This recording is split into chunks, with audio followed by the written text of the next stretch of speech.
আপনি কি গোপালের বউ? হ্যাঁ, কিন্তু আপনি কে? উকিল ম্যাডাম, পেপারটা দিন।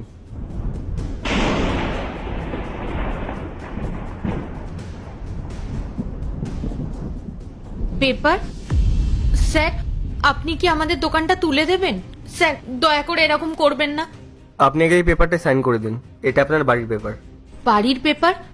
স্যার স্যার আপনি আমাদের দুদিন সময় দিন, দুদিনের মধ্যে আমরা এই দোকান তুলে দেবো, কিন্তু দয়া করে এরকম করবেন না। আপনি একটু শান্ত হন। আমি দোকান তুলে দিতে আসিনি।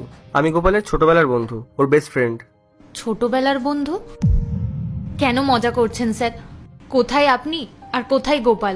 আমার মনে হয় আপনার কোথাও ভুল হচ্ছে। আমার একদমই ভুল হচ্ছে না। আপনি আমাকে চেনেন না, তাই এরকম বলছেন। খুব তাড়াতাড়ি আমাকে চিনেও যাবেন। এখন এই পেপারটা তাড়াতাড়ি সাইন করে দিন। এটা আপনার বাড়ির দলিল। আমাদের বাড়ি? স্যার, আমরা তো এই পাশের বস্তিতে থাকি, তাহলে এটা আমাদের কি করে হতে পারে? আমি সব জানি। এটা হচ্ছে আপনাদের নতুন বাড়ির পেপার। ভারতীয় অ্যাপার্টমেন্টে আপনাদের জন্য নতুন বাড়ি নিয়েছি। এ নিন পেপারটা। আমি তো কিছু বুঝতে পারছি না। আপনি এক কাজ করবেন, গোপাল এলে এই পেপারটা গোপালকে দিয়ে দেবেন। আসছি আমরা।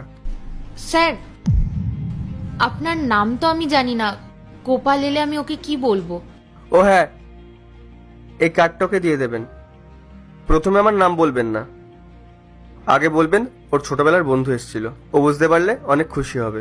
আসছি।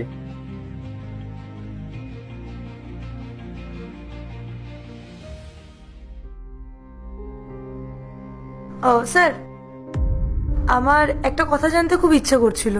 হ্যাঁ বলুন। আপনি গরিব বন্ধুর জন্য 20 লাখ টাকার ফ্ল্যাট নিয়ে নিলেন।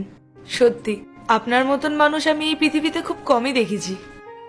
আজকালকার দিনের মানুষেরা কাউকে 20 টাকার জন্য সাহায্য করে না, আর আপনি আপনার বন্ধুকে 20 লাখ টাকার ফ্ল্যাট কিনে দিলেন। এর পেছনে কারণটা কি? ও আমার কাছে সাধারণ মানুষ না, ও আমার কাছে ভগবানের সমান। যখন কেউ আমার পাশে ছিল না, সবাই আমার এগেনস্টে ছিল, তখন ও আমার পাশে ছিল। সেজন্য ওর ফ্যামিলির কাছে ওকে অনেক কথা শুনতে হয়েছে। আজকে যে দেখছেন আমার গাড়ি বাড়ি, এ কোম্পানি, এই সব কিছু ওর জন্যই হয়েছে। ও যদি আমাকে হেল্প না করতো তাহলে আজকে সব কিছুই হতো না। ওর জন্য 20 লাখ টাকা কেন, আমি 1 কোটি টাকা খরচ করতেও রাজি আছি। বাহ স্যার, সত্যি আপনার মতন মানুষ খুব কমই হয়। আপনার বন্ধু খুবই লাকি যে সে আপনার মতন একজন বন্ধু পেয়েছে। না না, আমি খুব ভাগ্যবান যে আমি ওর মতো একটা বন্ধু পেয়েছি। দেখবেন ও যখন আসবে অনেক খুশি হবে, অনেক গল্প করবে আমার সাথে। স্যার, আরেকটা কথা ছিল। ধরুন আপনার বন্ধু তো ফ্ল্যাটটা পেয়ে গেছে, এবার যদি ও না আসে, মানে ও যদি আপনার সাথে আর কোনো সম্পর্কই না রাখে? না না, আমার পুরো বিশ্বাস আছে ও আমার কাছে আসবেই। ঠিক আছে, এবার চলুন যাওয়া যাক। চলুন।